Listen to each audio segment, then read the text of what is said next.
Já são mais de um ano entre diagnóstico e tratamento contra uma síndrome rara. O pequeno João Pedro, de apenas 3 anos de idade, teve parte do desenvolvimento motor comprometido por conta da doença.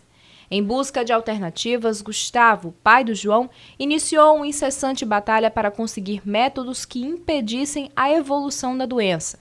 Foi através de uma pomada importada dos Estados Unidos, à base da substância CBD extraída da cannabis, que os primeiros resultados começaram a ser sentidos.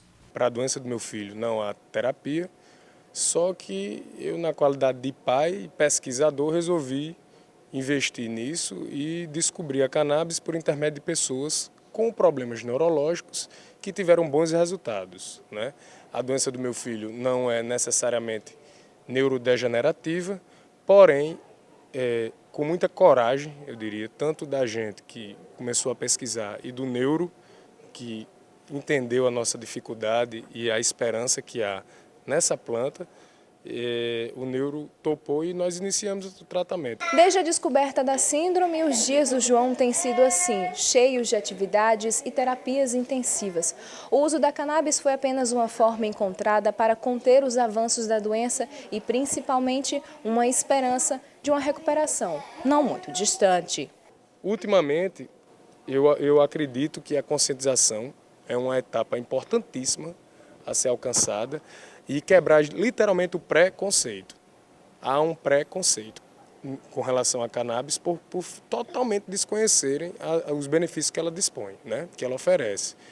E assim, acreditando piamente que em pouco tempo isso vai mudar, eu lembro sempre a frase que o nosso Felipe, que está à frente da ONG, ele me mostrou uma vez, né, na marcha da maconha que houve, cannabis medicinal. Não espere precisar para apoiar. Isso é importantíssimo. O Felipe, que o Gustavo se referiu, é o presidente da Associação Reconstruir, que desenvolvia os óleos com substâncias da cannabis e que eram utilizados até então por quase 60 pacientes com as mais diversas doenças: Alzheimer, mal de Parkinson, autismo e muitas outras. Com o embate judicial, a luta se tornou ainda mais difícil. É que mesmo com o parecer favorável do Ministério Público Federal, os pacientes, familiares e apoiadores da causa ainda dependem da liberação do juiz para que se tenha a permissão de cultivo da planta e produção do remédio. Até ano passado atendíamos 58 pacientes e infelizmente com a liminar negada, esses pacientes ficaram sem o medicamento, alguns tiveram que importar, só que é muito caro, e outros tiveram que recorrer a outras maneiras aqui no Brasil.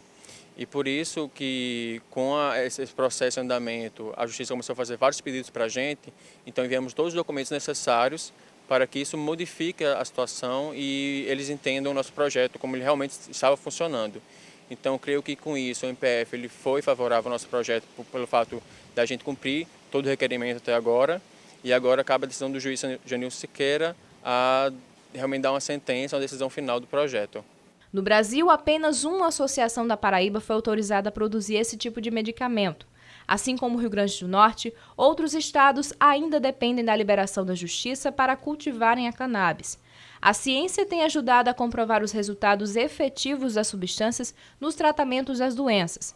Em Natal, cientistas do Instituto do Cérebro, desde o ano passado, iniciaram uma pesquisa para avaliar o poder terapêutico da cannabis em tratamentos médicos e, assim, convencer sobre a eficácia da planta. O que a gente mostrou é que extratos ricos em THC, então que contém uma proporção maior de THC, que seria o princípio psicoativo, né, da maconha, mas também baixas concentrações de CBD, que esses extratos têm potenciais anticonvulsivos, ou seja, quando administrados a camundongos que vão apresentar crises epiléticas, esses extratos têm a propriedade de reduzir a severidade e a duração dessa crise induzida em modelos animais. A ilegalidade que a cannabis tem hoje no Brasil, ela é muito prejudicial não só para os pacientes que já fazem uso, mas especialmente para os cientistas, que não têm acesso à substância em si para poder fazer os estudos. E obviamente que sem estudo, grande parte desses tratamentos acaba ficando no mundo do achismo, né, e no mundo da tentativa e erro,